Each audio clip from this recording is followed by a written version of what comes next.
stream cut out for like 3 minutes, apparently. So I'm going to go ahead and talk about them today. Mistweaver got some buffs. It was a spec that I think was really struggling to find respect, and I think it's still going to struggle to find some respect, but at least it's going to be slightly bit better.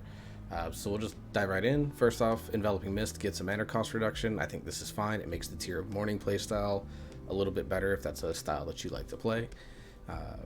Just helps the mana problems that Mistweaver traditionally has in raids. Not so much in Mythic Plus, but definitely going to be useful in raids. Mastery got a change to add Revival to it. We'll talk about this in just a moment. Mistweaver Monk also got buffs. I know these values aren't exactly, but basically they all work out to be a 10% damage increase for all its offensive abilities, which I think is needed. It's not going to all of a sudden make them better than Paladins, but it's definitely going to make them better. And then Revival got an interesting change. It took a 20% healing nerf, but then does cause a Gust of Mist on all targets.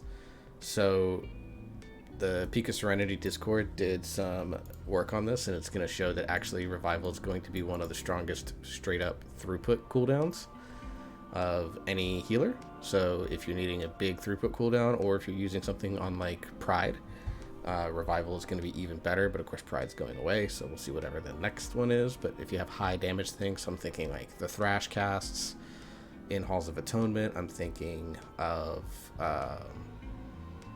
there's another one that I'm blanking on it now, but anywhere where there's going to be a big damage event where everyone takes a big chunk of damage, this is going to be a much more powerful cooldown to use.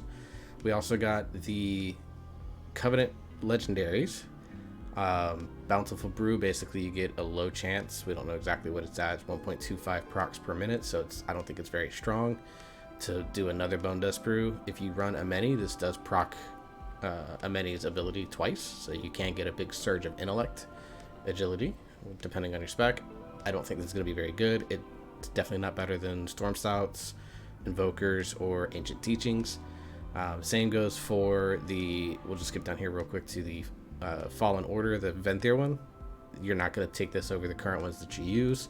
Call to Arms, getting an extra summon of your Celestial. This could potentially be good for particularly Brewmaster because you get a little bit more of a defensive benefit.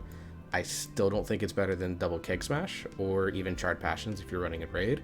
Definitely not better than Invoker's Delight for Windwalker, and it potentially could be there, but Yu'lon doesn't do great healing right now, so I don't know how valuable this is going to be. It does break your cooldown synergy a little bit, but I don't think that's the worst thing. If we could wear 2 legendaries, then heck yeah, this one we're definitely running it if you're carrying, but because we can't wear 2 legendaries right now, I just don't see it. Phelan Harmony has potential for Windwalker, but I don't think it's still better than Invokers. It's not going to be very good for Brewmaster or Mistweaver. So while these are pretty interesting legendaries, I think overall, I think they're only going to be useful if you're wearing 2 legendaries. So it's going to be a situation where if you can